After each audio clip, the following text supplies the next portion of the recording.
Hello friends, welcome back to my YouTube channel RS study Adda. दोस्तों, आज का हमारा टॉपिक है यूपीएससी की तैयारी कैसे करें। यूपीएससी की तैयारी हम किस प्रकार करें कि हमें उसमें फर्स्ट या सेकंड अटेम्प्ट में ही सिलेक्शन मिल सके। यूपीएससी की तैयारी देखिए, यूपीएससी जो होता है एक लंबा प्रोसेस होता है। इसके लिए हमें लगभग 1.5 से 2 साल का टाइम चाहिए। 1 से 1.5 साल में तो इसका सिलेबस ही कवर होता है गाइज। इसके लिए हमें पेशेंस रखना बहुत ही ज़्यादा ज़रूरी है, क्योंकि यूपीएससी में हर कोई सिलेक्शन लेना चाहता है। किसका ड्रीम नहीं है आखिर यूपीएससी आज। तो यूपीएससी जो है बहुत ही एक टफेस्ट एग्ज़ाम है। इसके लिए हमें पेशेंस रखना बहुत ही ज़्यादा ज़रूरी होता है। तो चलिए हम देख लेते हैं कि आखिर हमें यूपीएससी की तैयारी के लिए हमें किस प्रकार स्ट्रैटेजी बनानी पड़ेगी। फर्स्ट हमारा देख लेते हैं ये कि सबसे इम्पोर्टेंट जो होता है यही होता है कि सभी टॉपर से बोलते हैं कि यूपीएससी का सिलेबस को समझिए। सबसे पहले यूपीएससी की ऑफिशियल वेबसाइट पर जाइए और वहाँ से सिलेबस डाउनलोड करिए और उस सिलेबस को आप अच्छे से समझिए कि हमें क्या पढ़ना है, किस तरह पढ़ना होगा। फिर आप अपनी आगे की स्ट्रैटेजी बनाइएगा। नेक्स्ट है कि हमें पीवाईक्यू जो होते हैं, पिछले साल के जो पेपर्स होते हैं, उन्हें ज़रूर देखना चाहिए। उससे हमें ये अंदाज़ा लग जाता है कि किस प्रकार किस टॉपिक से किस प्रकार कितने क्वेश्चन पूछे गए हैं। तो उसी प्रकार हम अपनी जो पढ़ाई है उसी दिशा में उसको लेके चलते हैं। नेक्स्ट है कि डेली न्यूज़पेपर पढ़ने की आदत हमें होनी चाहिए, क्योंकि आप जानते हैं कि यूपीएससी जो होता है वो 1 से 1.5 साल का करंट अफेयर्स पूछता है। तो हमें डेली 1 से 1.5 साल तक लगभग 2 साल से ही हमें ये आदत डालनी चाहिए कि हमें डेली न्यूज़पेपर पढ़ना है। और आप जानते हैं कि टॉपर्स भी बोलते हैं कि जो न्यूज़पेपर होता है वो यूपीएससी के लिए वो होता है द हिंदू। वो बिल्कुल द हिंदू ही बताते हैं सब। सारी जो टॉपर्स वगैरह होते हैं, जो कोचिंग संस्थान वाले होते हैं, वो सब यही बोलते हैं कि भाई द हिंदू पढ़ो, ठीक है। नेक्स्ट है एनसीईआरटी से शुरुआत करनी चाहिए। ये बहुत ही इंपॉर्टेंट टॉपिक है गाइस, और इससे मैं भी सहमत हूँ और सारे टॉपर्स भी यही बोलते हैं कि भाई यूपीएससी से शुरुआत करो, सॉरी एनसीईआरटी से शुरुआत करो यूपीएससी की। क्योंकि एनसीईआरटी जो होता है उसमें बहुत ही ज़्यादा बेसिक होता है। ये जो बेसिक होता है ये हमारे इतना बेसिक से पढ़ा होता है यूपीएससी में, वो सॉरी एनसीईआरटी में, कि हमें जो स्टैंडर्ड बुक पढ़ते हैं हम आगे लक्ष्मीकांत वगैरह, तो उन वो हमें आसानी से पढ़ सकते हैं ना। उसमें ज़्यादा टाइम लगता है और ना हमें समझने में परेशानी होती है।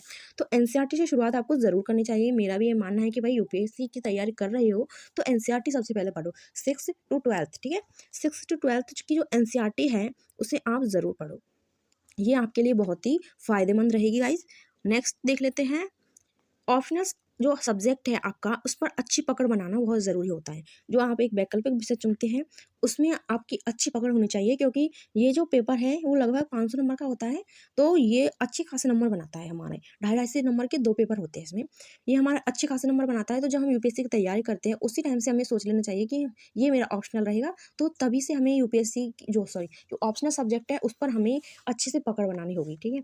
नेक्स्ट देख लेते हैं कि भाई टारगेट सेट करके पढ़ो। ये सभी बोलते हैं कि टारगेट सेट करना चाहिए, टारगेट सेट करके पढ़ना चाहिए।